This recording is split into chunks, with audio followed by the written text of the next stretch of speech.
Knowledge building education channel में सबों का स्वागत है। आज हम लोग संख्या के प्रकार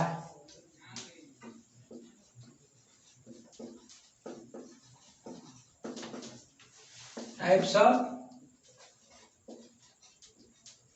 नंबर इसके बारे में जानकारी प्राप्त करेंगे। संख्याएं चार प्रकार की होती है। एक नंबर प्राकृत संख्या है,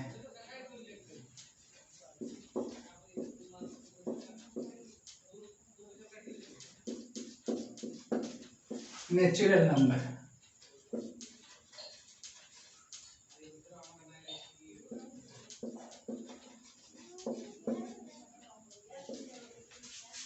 दूसरा हो गया होल नंबर, पूर्ण संख्याएं।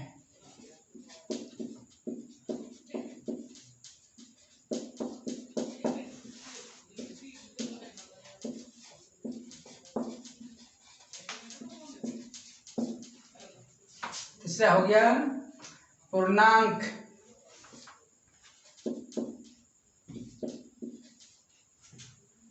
इसे कहते हैं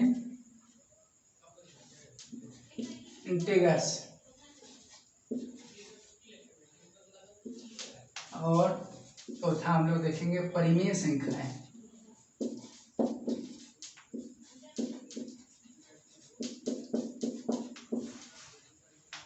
रेशनल नंबर।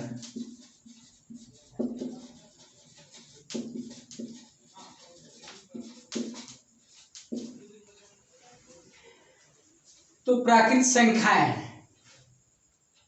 क्या है? प्राकृत संख्याएं, प्राकृत संख्याएं जहां से गिनती प्रारंभ करते हैं हम लोग जहां से गिनती प्रारंभ करते हैं, किसी को गिनती बोलने के लिए कहा जाए, कहाँ से स्टार्ट करता है?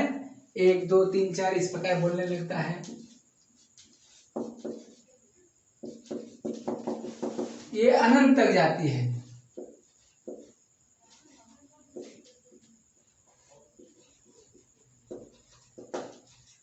इन्फिनिट। तो प्राकृत संख्या नेचुरल नंबर हुआ ये। इसको हम लोग लिख सकते हैं गिनती प्रारंभ से, where the number started। गिनती जहां से प्रारंभ करते हैं हम लोग।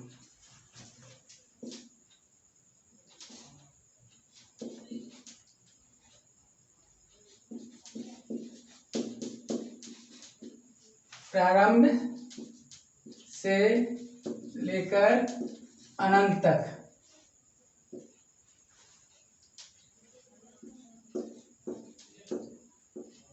अनंत तक की संख्याएं आती है। जहां से गिनती प्रारंभ करता है वहां से अनंत तक गिन सकते हैं। गिनती का कोई अंत नहीं है, वहां तक हम लोग प्राकृत संख्या में जा सकते हैं।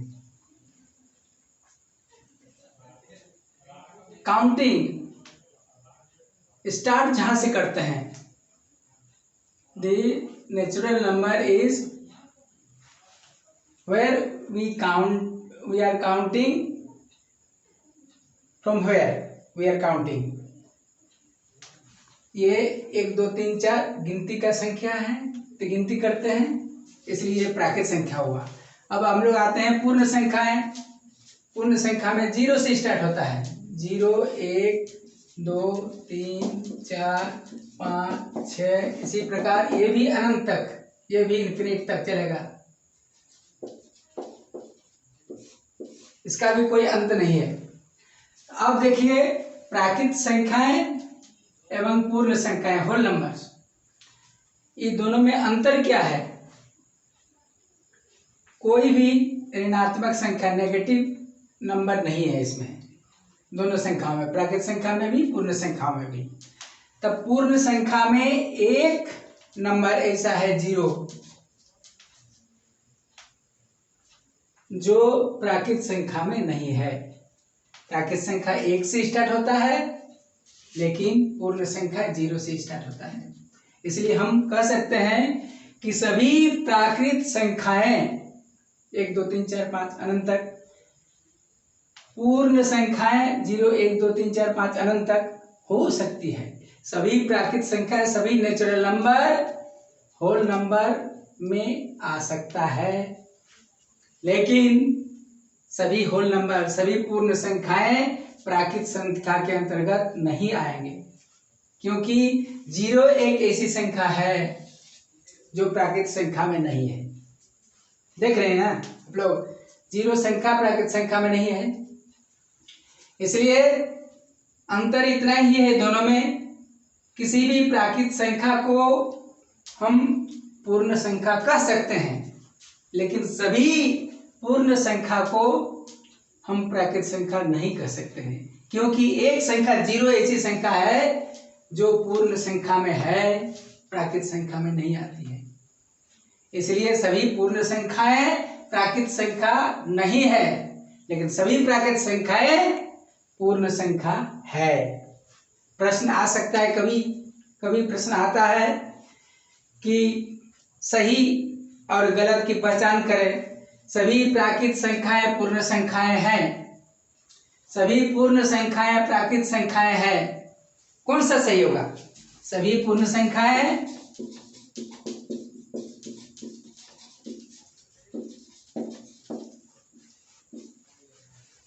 प्राकृत संख्या है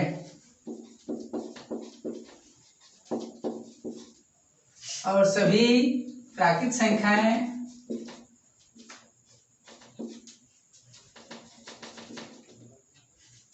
पूर्ण संख्या है। तो इसमें से सही कौन सा मालूम पड़ता है, इसे देख करके हम लोग पता लगाते हैं। सभी पूर्ण संख्याएं प्राकृत संख्या नहीं है, क्योंकि 0 पूर्ण संख्या में है जो प्राकृत संख्या में नहीं है, इसलिए ये गलत हो जाएगा, इट इज रॉन्ग। लेकिन सभी प्राकृत संख्याएं 1 2 3 4 पूर्ण संख्या के अंतर्गत आता है ना, इसलिए हम सभी प्राकृत संख्याओं को पूर्ण संख्या कह सकते हैं, इसलिए दिस इज करेक्ट। यहां तक समझ गए हम लोग? पूर्ण संख्या प्राकृत संख्या, इसे हम लोग लिख सकते हैं पूर्ण संख्या में सभी प्राकृत संख्याएं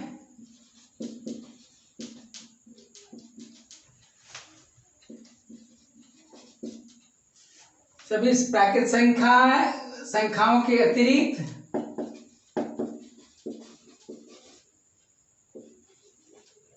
शून्य रहे तो वह पूर्ण संख्या कहलाता है। सभी प्राकृत संख्याओं में एक संख्या शून्य बढ़ा दिए तो ये होल नंबर पूर्ण संख्या में आ गया। अब हम लोग आते हैं पूर्णांक संख्या।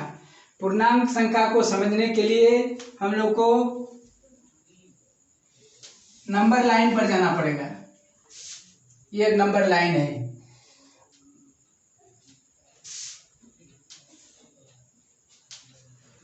ठीक, मिडिल पॉइंट पर शून्य और समान दूरी पर दोनों तरफ बाएं और दाएं ओर हम लोग संख्याएं लिखेंगे। समान दूरी पर, दूरी समान होना चाहिए। इस प्रकार बढ़ते जाएगा चलते जाएगा अनंत तक, इसका अंत नहीं है। इधर भी इसका अंत नहीं है, ये भी चलते जाएगा बाईं ओर भी समान दूरी पर।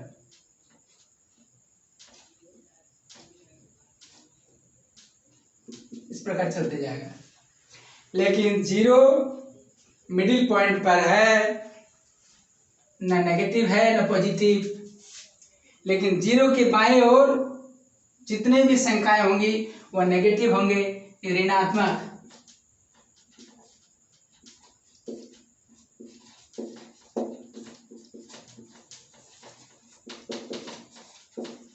और 0 के दाईं ओर यहाँ से स्टार्ट होता है ऋणात्मक, और 0 से दाईं और जितने भी संख्या है ये धनात्मक पॉजिटिव नंबर्स, ये धनात्मक संख्याएं हैं, ये ऋणात्मक संख्याएं हैं। इसको लिखेंगे हम अंक में, डिजिट में, तो -1, -2, -3, -4, -5 इसी क्रम में चलता जाएगा। इधर लिखेंगे तो प्लस लिख भी सकते हैं, प्लस चिन्ह, या नहीं भी लिख सकते हैं, वो प्लस ही समझाया जाएगा। इसलिए 1, 2, 3, 4, 5, 6, 7 इसी क्रम में ये बढ़ते जाएगा अनंत तक। तो पूर्णांक संख्या में, इंटीग्रल्स में, सभी ऋणात्मक संख्या हो या धनात्मक संख्याएं, सभी संख्याएं आते हैं, सभी संख्याएं आती है इसमें, ऋणात्मक भी धनात्मक भी, लेकिन संख्या पूर्ण होना चाहिए, पूर्ण संख्या होना चाहिए। ऋणात्मक भी हो सकता है, धनात्मक भी हो सकता है, ये इंटीग्रल्स में आता है, पूर्णांक में। अब पूर्णांक क्या लिखेंगे हम लोग इसे, तब संख्या रेखा में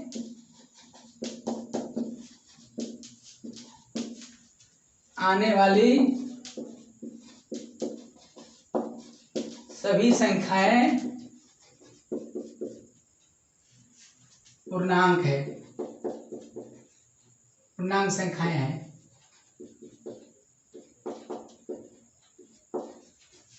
संख्या रेखा में जो भी संख्या आती है सभी संख्याएं पूर्णांक के अंतर्गत आती है।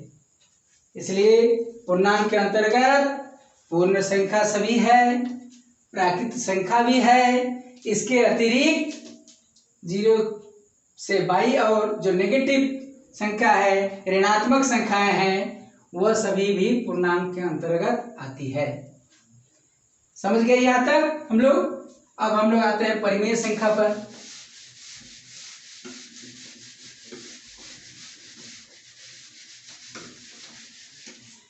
ये रेशियोनल नंबर, परिमेय संख्याएं भिन्न के रूप में होता है, p/q के रूप में, या इसे लिख सकते हैं a/b के रूप में, या लिख सकते हैं m/n के रूप में, कुछ भी हो। ये भिन्न, इसको कहते हैं भिन्न।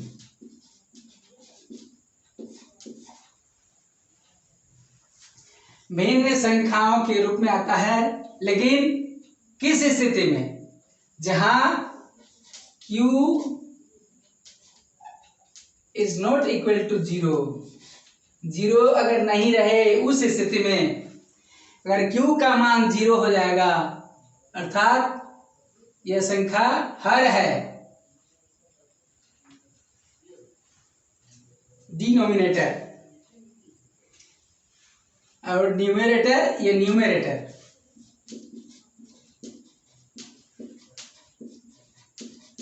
ये डिनोमिनेटर,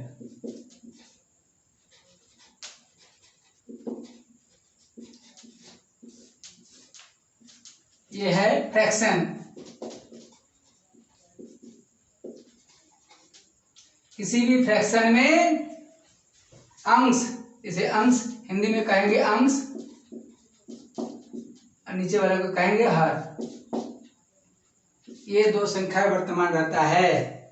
कोई भी जैसे पूर्ण संख्या है, हम लोग 6 को लेते हैं या 25 को लेते हैं, तो ये संख्या भी परिमेय संख्या के अंतर्गत आएगा, क्योंकि सभी संख्याओं में उसके नीचे एक हमेशा रहता ही है, वह भिन्न के रूप में आ गया। 6 का मान 6/1, 25 का मान 25/1, इस प्रकार वह संख्या भी परिमेय संख्या के अंतर्गत आएंगे। ठीक है। अब हम लोग परिमेय संख्या किस प्रकार होगा? यह भिन्न के रूप में होता है। भिन्न के रूप में आने वाली सभी संख्याएं परिमेय संख्या कहलाता है। परिमेय संख्या है, बशर्ते कि हर डिनोमिनेटर 0 नहीं हो, बशर्ते कि Q इक्वल टू 0 नहीं हो। उस स्थिति में नहीं तो फिर Q का मान अगर 0 हो जाता है तो अंश में कुछ भी रहे उसका मान, अगर नीचे Q का मान 0 हो जाता है तो उसका मान फिर अनंत हो जाएगा, इन्फिनिट। इसलिए ये परिमेय संख्या नहीं होगा, ये परिमेय संख्या नहीं होगा। 0 के अतिरिक्त कोई भी संख्या हो वह परिमेय संख्या कहलाता है। जैसे परिमेय संख्या का कुछ उदाहरण देते हैं, 0/5 ये भी परिमेय संख्या है, 10/6 ये भी परिमेय संख्या है, 7/3 ये भी परिमेय संख्या है, 185/89 ये भी परिमेय संख्या है। P/Q के रूप में है, भिन्न के रूप में है, ये परिमेय संख्या भिन्न के रूप में होता है। तो परिमेय संख्या भी हम लोग समझ चुके, ये 4 प्रकार की संख्या है। अब हम लोग अगले एपिसोड में परिमेय संख्या, ये संख्या, ये जो संख्याएं हैं ये नेगेटिव में भी हो सकता है, -3/4 -2/5 कुछ भी हो सकता है, ऋणात्मक भी हो सकता है।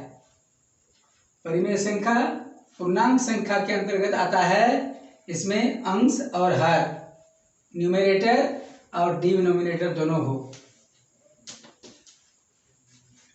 हम लोग यहाँ तक समझ चुके कि परिमेय संख्या क्या है, पूर्णांक संख्या क्या है, पूर्ण संख्या क्या है एवं प्राकृत संख्या क्या है। चारों संख्या का ज्ञान हम लोग प्राप्त कर चुके। अब अगले एपिसोड में सबसे महत्वपूर्ण होगा, इसको देखना नहीं भूलिएगा, इस चैनल को सब्सक्राइब कीजिए। और अगले एपिसोड में हम लोग परिमेय संख्या का प्रदर्शन संख्या रेखा पर, ये सबसे आसान तरीका से किस प्रकार हम लोग परिमेय संख्या का प्रदर्शन कर सकते हैं संख्या रेखा पर, एक संख्या रेखा, इस पर हम लोग परिमेय संख्या का प्रदर्शन किस प्रकार कर सकते हैं, सबसे आसान तरीका से हम लोग सीखने का प्रयास करेंगे। इसलिए अगले एपिसोड को निश्चित रूप से देखेंगे आप लोग, ठीक है।